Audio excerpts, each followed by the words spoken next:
Selain daripada itu, selain daripada makan dan minum yang perlu kita jaga, kita juga perlulah melihat kepada bagaimana kita menggunakan bahan-bahan tenaga yang menggunakan tenaga, sebagai contoh tenaga elektrik dan sebagainya.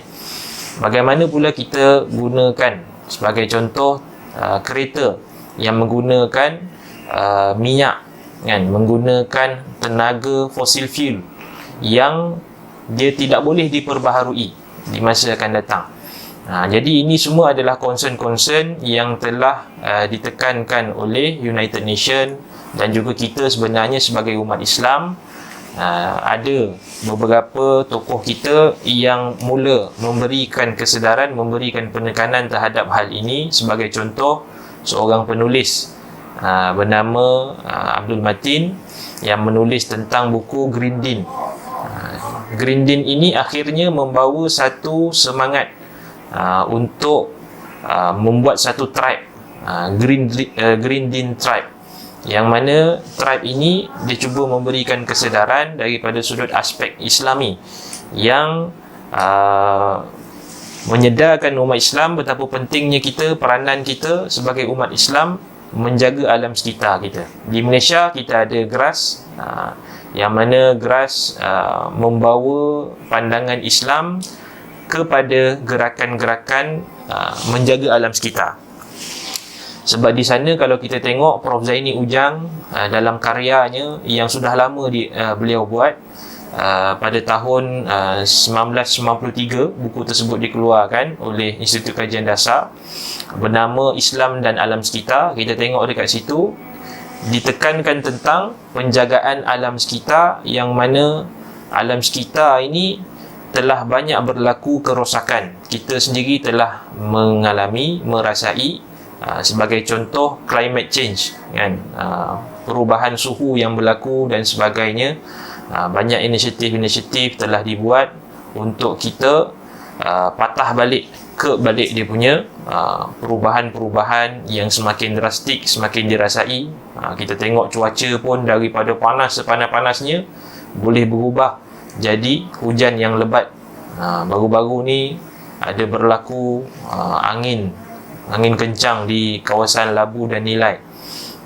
Begitu juga hujan yang lebat sampai berlaku banjir lumpur dan sebagainya. Jadi hal-hal ini kita perlu ambil cakna supaya kita dapat menjaga alam sekitar kita dengan lebih baik, kerana ini adalah sunnatullah yang Allah telah tetapkan di muka bumi ini. Kita sebagai makhluk yang Allah telah berikan akal, berikan ilmu, wahyu, kenalah mempunyai kesedaran, dan kita kenalah mengambil inisiatif yang lebih di bulan Ramadan ini. Bukan sahaja kita memperbanyakkan amalan daripada sudut ibadah khusus, baca Al-Quran, solat dan sebagainya. Bukan sahaja menjaga amalan puasa kita, daripada puasa orang awam kepada khawas, kepada khawasul khawas, menjaga lisan, menjaga mata, menjaga hati dan sebagainya. Kita juga kenalah menjaga alam sekitar, menjaga amanah kurniaan Allah yang Allah berikan kepada kita di sekeliling kita ini. Kita jaga, kita bangunkan dengan sebaiknya. Semoga dengan apa yang kita bangunkan ini, apa yang kita jaga ini, kita dapat manfaat bersama, dan dia menjadi dakwah bilhal kita.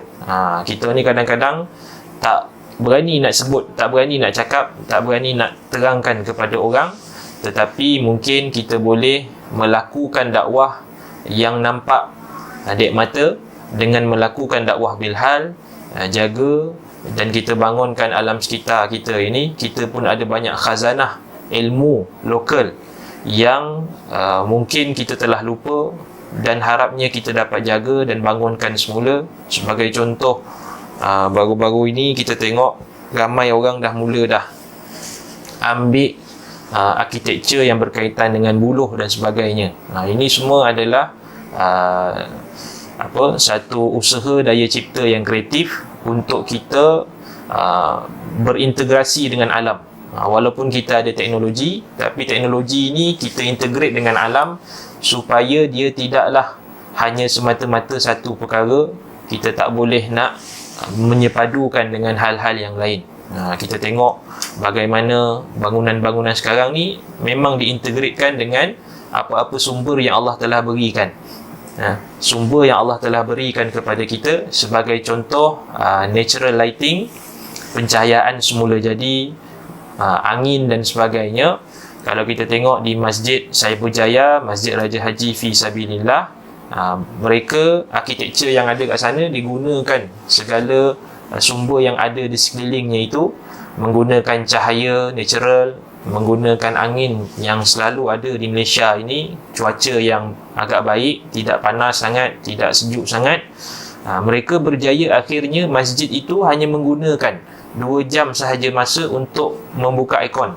Yang lain semua menggunakan persekitaran yang ada untuk menyejukkan ruang ibadah dan sebagainya. Air digunakan juga daripada tadahan hujan dan sebagainya. Ini semua hasil kreatif yang kita perlu ambil iktibar, perlu kita manfaatkan di masa-masa akan datang, dan kita sebagai individu juga perlulah berusaha sedikit dengan apa yang kita mampu. Sebagai contoh yang saya sebut tadi, kurangkan pembaziran makanan, banyakkan bercucuk tanam, lepas itu banyakkan juga kita manfaatkan apa-apa sumber yang ada di sekeliling kita, supaya kita dapat menjaga alam sekitar ini di bulan Ramadan yang mulia ini, insya-Allah.